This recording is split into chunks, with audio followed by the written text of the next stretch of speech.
My name is Robert Hayes, and I'm 41 years old. For 20 years, I've been laying concrete foundations for other men's dreams, watching skyscrapers and shopping centers rise from the ground, while my own hands stayed calloused and my back stayed bent. There's honor in that kind of work, the kind that leaves something permanent behind when you're gone. Or at least, that's what I used to tell myself when I came home covered in dust to a woman who once looked at me like I hung the moon. I met Angela at the Safeway on Meridian Street when I was 21 and she was 20. She was working the express checkout with a smile that could melt steel beams. I was buying a six-pack after a 12-hour shift, looking like hell warmed over, and she still gave me her number written on the back of my receipt. "Call me," she'd said with this little laugh that made my chest tight. "I get off at 9. Those early years were golden. We'd sit on the fire escape of her studio apartment, drinking cheap wine and planning our future like we had all the time. In the world. She wanted to be somebody, not famous, just somebody who mattered, who had nice things and went nice places. I promised her I'd build us a life worth living, brick by brick if I had to. She'd kiss me then, tasting like Moscato and dreams, and I believed we could do anything together. We got married at the courthouse on a Thursday afternoon, 2 years after we met. Angela wore a white sundress from Target that she'd saved up for, and I wore my father's suit that pulled tight across my shoulders. Our honeymoon was a weekend at a motel near the coast, eating takeout Chinese on a queen bed while watching the sunset through thin curtains. She said it was perfect, said I was perfect, said our life would be perfect. The first house we bought was a fixer-upper in a neighborhood where gunshots weren't uncommon, but the price was right. I spent every weekend for 2 years renovating that place. New drywall, new floors, new everything. Angela would bring me sandwiches and sit on a paint bucket, talking about her day at the office where she'd started as a receptionist. She had ambitions, my Angela, always reaching for something better. But somewhere around year 10, the reaching became grasping. She started noticing things. How Linda from her book club had a new Lexus. How her sister's husband took her to Cabo twice a year. How the other wives at company functions wore designer labels while she shopped at Ross. "I'm not complaining," she'd say, which meant she was absolutely complaining. "I just think we could be doing better."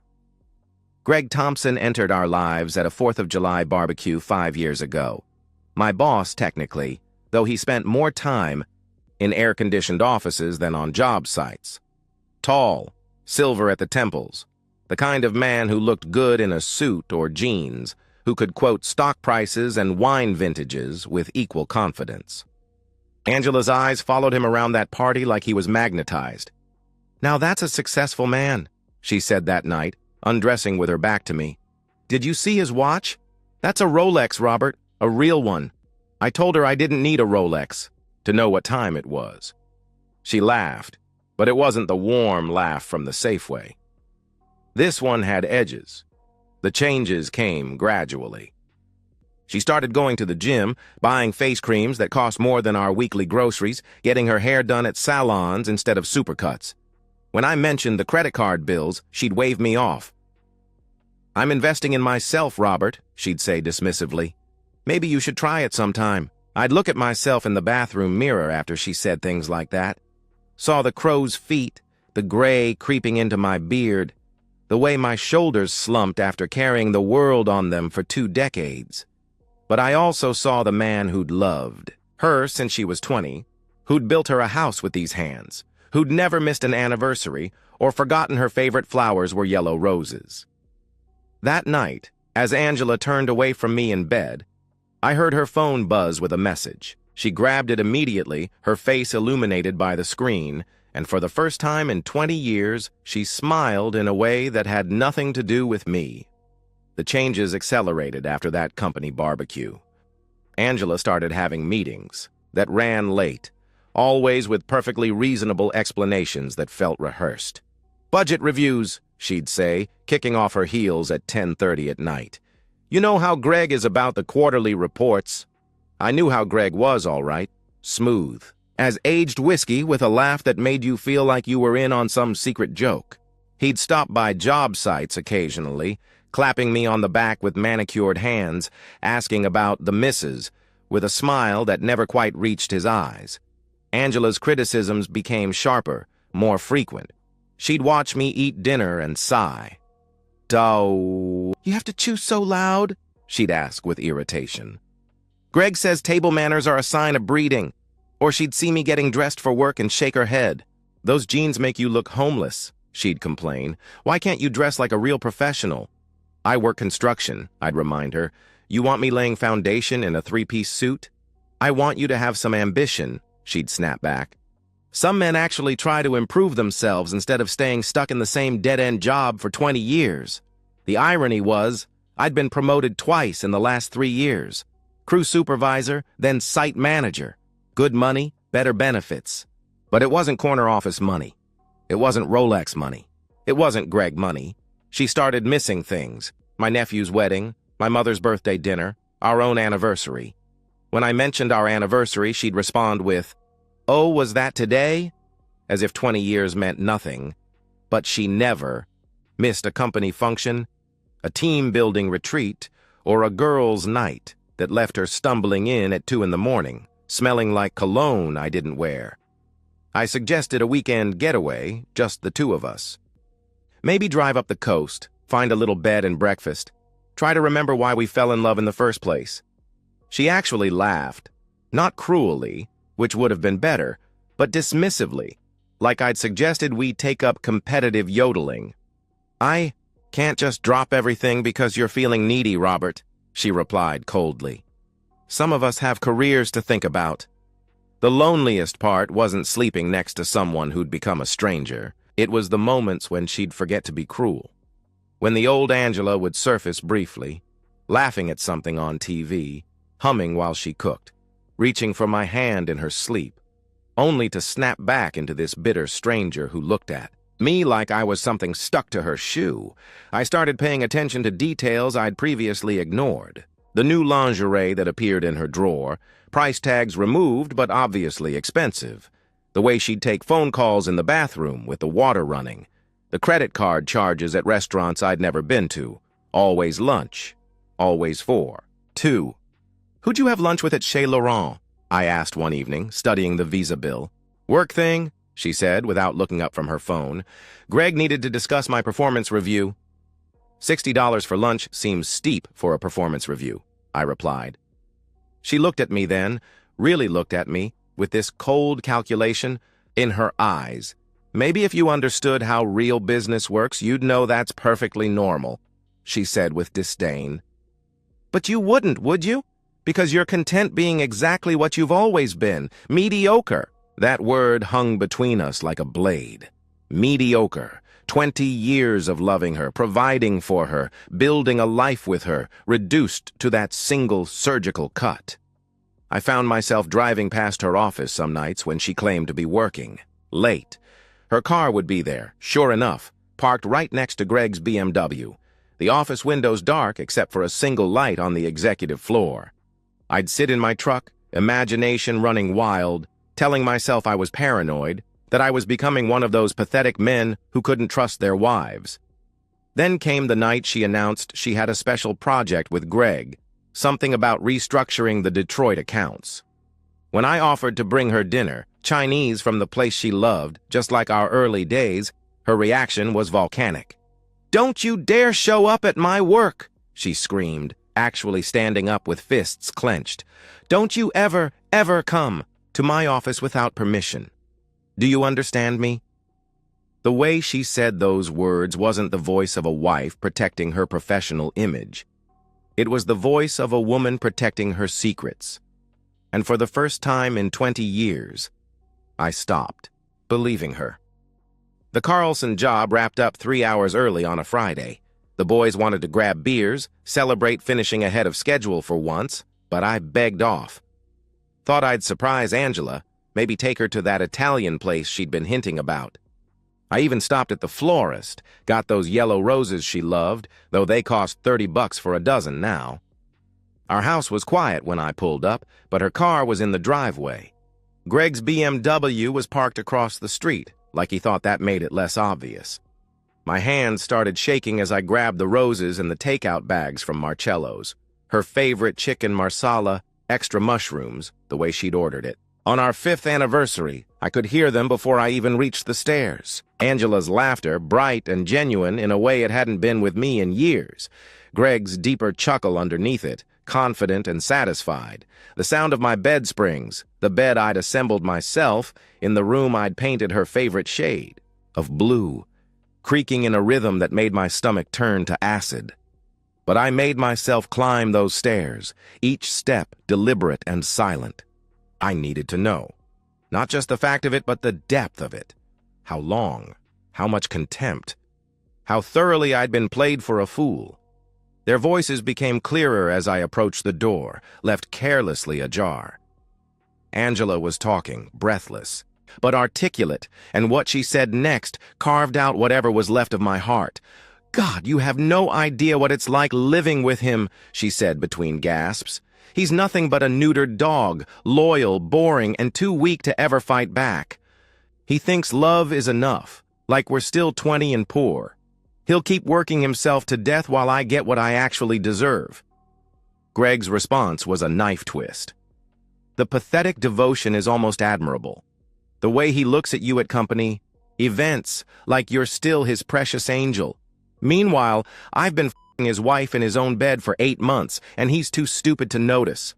They laughed then, together, and the sound broke something fundamental inside me. They went on, trading observations about my inadequacies like comedians workshopping material, my dad bod, my complete lack of ambition, the way I still brought her flowers like it was 1950, how I actually believed her excuses, swallowed every lie because I trusted her. "Remember when he suggested that weekend getaway?" Angela giggled with cruel amusement. "Like I'd waste a weekend in some dusty cabin when I could be here with you." "The best part," Greg replied with satisfaction, "is that he'll never do anything about it, even if he found out. He's the type who'd forgive you, try to work it out. Probably blame himself for not being man enough to keep you satisfied." I stood there in my own hallway, listening to 20 years of marriage reduced to a punchline. Every sacrifice, every act of love, every moment I'd thought we were building something together, all of it reframed as weakness, stupidity, something, to mock over post-coital champagne. Quietly, carefully, I pulled out my phone, opened the camera app, switched to video, and eased the door open another few inches. I filmed them there, tangled in sheets I'd washed, Angela wearing the negligee I'd bought her last Valentine's Day. I captured their cruel laughter, their casual dissection of my character, the way they toasted with wine glasses to "poor oblivious" Robert. I filmed for 12 minutes before backing away, silent as smoke. Downstairs, I set the roses on the kitchen counter, put the takeout in the refrigerator, habits die hard, even when your world is ending, and walked out to my garage. The workshop I'd built was my sanctuary, the one place Angela never entered because it was dirty and depressing. I sat on my workbench, surrounded by tools that had helped me build things, fix things, create something from nothing. Now I needed them to help me tear something down. I watched the video again, forced myself to absorb every word, every laugh, every casual cruelty. This wasn't a mistake, a moment of weakness, a thing that just happened. This was calculated contempt, deliberate humiliation, a conscious choice to destroy me for sport while taking everything I provided. The Robert who'd walked up those stairs with roses and chicken marsala was dead. He died listening to his wife call him a neutered dog while another man agreed from his marriage bed. What sat in this garage now was something else. Someone who understood that 20 years of loyalty had bought him nothing but mockery. I sat in my garage, staring at the video evidence of my destroyed marriage. I realized something had fundamentally shifted inside me. The Robert who loved unconditionally was dead. What emerged was someone far more dangerous. Someone who understood that loyalty and mercy were weaknesses they'd exploited for the last time. I waited 3 weeks. 3 weeks of pretending I didn't know, of sleeping next to her while she texted him, of listening to her lies about working late. 3 weeks to prepare everything perfectly. The old Robert would have confronted them immediately, hot-headed and emotional. But I wasn't that man anymore. I knew their pattern now. Fridays were their day, had been for 8 months, apparently. Angela would claim a late meeting, Greg would tell his wife he was at the golf club, and they'd spend the evening in my bed, drinking my wine, laughing at my expense. This Friday would be different. I made my preparations methodically. Setup. 3 cameras in the bedroom, 1 in the smoke detector, 1 in the air vent, 1 behind the mirror. Retrieved my Glock from the safe, cleaned it, loaded it, not to use but to remind them that the neutered dog had teeth. Downloaded every text, every email, every credit card statement that showed their trail of deception. Backed everything up in 3 different places. Then I called in sick Friday morning, kissed Angela goodbye like nothing was wrong, and drove away. But I didn't go far. I waited at the coffee shop 2 blocks away, watching the clock, letting the anticipation build like pressure in a boiler. At 5:47 p.m., Greg's BMW pulled into my driveway. At 5:52, they were in my bedroom. At 6:15, when I knew they'd be deep in their routine, comfortable in their deception, I came home. I didn't slam the door, didn't storm up the stairs. I walked calmly, each step measured, my Glock heavy in my jacket pocket. The sounds from the bedroom were exactly what I expected. Breathy moans, rhythmic movement, the occasional laugh. My hand was perfectly steady. As I pushed open the door, the silence that followed was cathedral vast. Angela's eyes went wide, her mouth forming a perfect O of shock. Greg scrambled backward so fast he fell off the bed, his smooth confidence evaporating like morning dew. They both froze, naked and vulnerable, waiting for me to scream, to cry, to shoot. Instead, I pulled out my phone, set it on the dresser, and hit record. "Keep laughing," I said quietly. The silence stretched, unbearable. Angela clutched a sheet to her chest, as if modesty mattered now. "Robert, I can explain," she began desperately. "No need," I replied calmly. "I heard everything. 3 weeks ago. The neutered dog comment was particularly clever."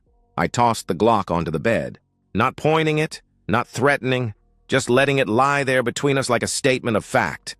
Greg's eyes fixed on it, his face draining of color. "Robert, let's be rational here." He started nervously. I crossed the room in 2 strides and dragged him to his feet by his throat. 20 years of construction work had given me hands like vice grips and shoulders that could carry 100-pound bags of concrete. Greg might have had the corner office, but he had nothing for me here, naked and gasping. The first punch broke. His nose. The second loosened teeth. By the 5th, Angela was screaming, begging me to stop. I dropped him on the floor, where he curled into a ball, blood pooling on the hardwood I'd installed myself. "Everything is recorded," I told them calmly. "Every text, every email, every credit card receipt. The cameras in this room have been running for an hour. Your careers, your reputations, your comfortable lives, they're all in my hands now." Angela was sobbing, mascara running down her cheeks. "Please, Robert," she pleaded desperately. "I'm sorry, it was a mistake." 8 months isn't a mistake. It's a choice, I responded coldly. "And those things you said, about me being weak, pathetic, too boring to live with, those weren't mistakes either. Those were truths you were too cowardly to say to my face." I picked up the gas can I'd left in the hallway earlier that morning, hidden behind the linen closet door. Angela's sobs turned to shrieks as I began dousing the bedroom, our marital bed, her clothes, the carpet where Greg's blood was soaking in. The smell of gasoline filled the room, sharp and final. "You're insane!" Greg managed through his broken teeth. "No," I said, lighting a match. "I'm done." I gave them 30 seconds to run. Angela clutching a sheet, Greg stumbling naked and bloody. Before I dropped the match, the bedroom erupted in flames, 20 years of memories converting to smoke and ash. I walked downstairs, collected the bags I'd packed and stored in the garage that morning, and stepped out the front door as the fire spread through the second floor. The neighbors were already gathering, phones out, recording Angela and Greg's naked flight across the lawn. The sirens started in the distance, but I didn't run. I stood there watching my past burn, feeling something I hadn't experienced in years: freedom. As I walked away from the burning remains of my former life, I felt something I hadn't experienced in years: complete freedom from the weight of caring what they thought of me. 6 months later, I'm sitting in an apartment that's half the size of the house I burned, but twice as peaceful. The insurance investigator blamed faulty wiring in the bedroom. Old house, amateur renovation work, these things happen. They cut me a check for $300,000. I kept my half, donated Angela's half to a women's shelter just for the irony. Angela tried to come back, of course. Showed up at my new place 3 months after the fire, claiming it was her first mistake, that she'd been confused, that we could work through this. I didn't argue. Just sent her the full video. Not just of that night, but the 12 minutes I'd recorded 3 weeks earlier, where she called me a neutered dog and laughed about my pathetic devotion. "Show this to your parents," I texted her. "Show them why." Their daughter's life fell apart. She never contacted me again. Greg's fall was more public. His wife received an anonymous package with everything: videos, emails, credit card records showing all those client lunches at hotels. She didn't just divorce him, she destroyed him, took him for everything in court, sent the evidence to his company's board of directors. Last I heard, he was selling insurance in Ohio, living in a studio apartment, his smooth charm worthless currency in a world that knew exactly what he was. The men from my crew still buy me beers sometimes, slapping my back and calling me a legend. They don't know the whole truth, but they know enough. That sometimes a man gets pushed too far, that sometimes the only way forward is to burn it all down and start fresh. I don't date, don't trust myself to know the difference between real affection and practiced deception. But I'm not bitter exactly. I'm just careful.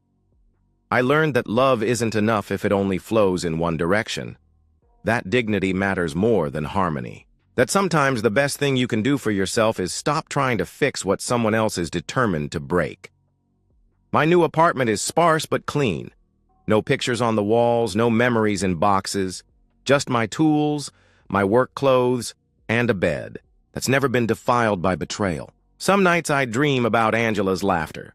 Not the cruel kind from that last day, but the sweet sound from 20 years ago at the Safeway checkout.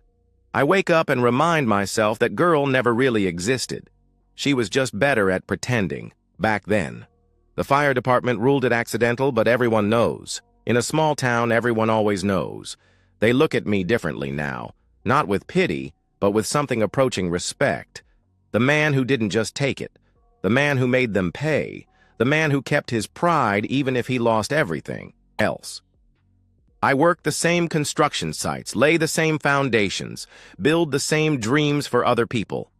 But now I know the truth about foundations. They're only as strong as what you build them on. Build on lies, and everything eventually collapses. Build on truth, even brutal truth, and at least you know where you stand. Some might call what I did revenge, others might call it justice. I call it necessary. I kept my pride, and I made damn sure their laughter never echoed through my walls again. And so, we've reached the end of today's story. Was it what you expected, or did it take a twist you didn't see coming? I'm curious to hear your thoughts. Share them in the comments below, and let's get a conversation going. If this story kept you hooked, make sure to hit that like button. And if you're new here or just haven't subscribed yet, now's the perfect time to join our community. I bring you fresh, captivating stories every day, so click that subscribe button and turn on notifications so you never miss out. Thanks for watching, and I'll see you in the next one.